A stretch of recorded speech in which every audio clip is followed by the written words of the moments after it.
भारत और विश्व। Feudalism in Europe, यानी यूरोप में सामंतवाद।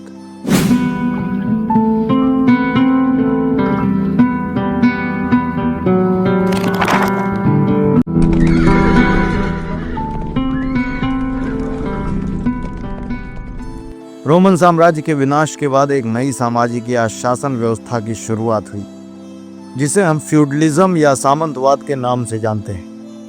फ्यूडल शब्द एक लैटिन शब्द फ्यूडम या फ्यूडालिस से बना है। इसका मतलब होता है लैंड ओनरशिप, मतलब भूमि का स्वामित्व।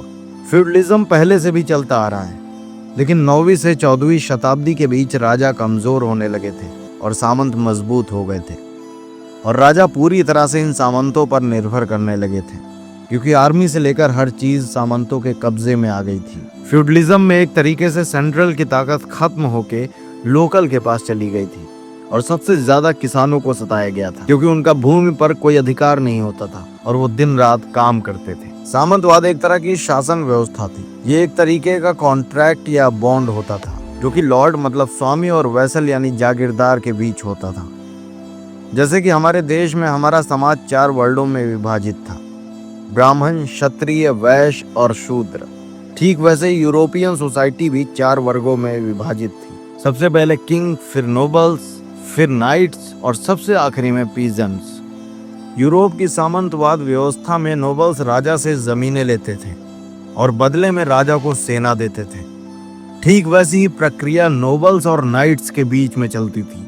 नोबल्स अपने अंडर नाइट्स को रखते थे और नाइट्स नोबल्स को आर्मी देते थे तथा नोबल्स नाइट्स को लैंड देते थे। और आखिरी में आते थे पीजेंट्स, जो किसान होते थे और नाइट्स के अंडर काम करते थे, यानी खेती करते थे। बदले में नाइट्स उन्हें प्रोटेक्शन देते थे और पीजेंट्स यानी किसान उन्हें टैक्स देते थे और अपने प्रोडक्शन का शेयर देते थे। सामंतवाद के पतन का कारण, पॉलिटिकल रीजन। 14वीं शताब्दी तक राजाओं ने खुद को दोबारा मजबूत कर लिया था, खुद की दोबारा आर्मी बनाई और नए हथियारों का आविष्कार किया, जिससे उनकी नोबल्स पर निर्भरता कम हो गई थी और राजा की आर्मी सामंतों की आर्मी से ज्यादा पावरफुल हो गई थी। रिलीजियस रीजन, उस समय यूरोप में धर्म युद्ध चल रहे थे और सामंतों ने बढ़ चढ़कर हिस्सा लिया था।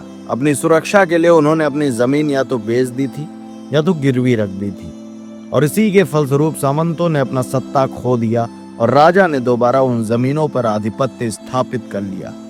इकोनॉमिकल रीजन, इस समय कारोबार बहुत तेजी से चल रहा था और व्यवसायी राजा को सपोर्ट करते थे तथा सामंतों यानी फ्यूडल्स के खिलाफ थे, और साथ ही साथ किसानों ने भी सामंतों के खिलाफ विद्रोह कर दिया था, और इस विद्रोह का सीधा फायदा व्यापारियों को मिला।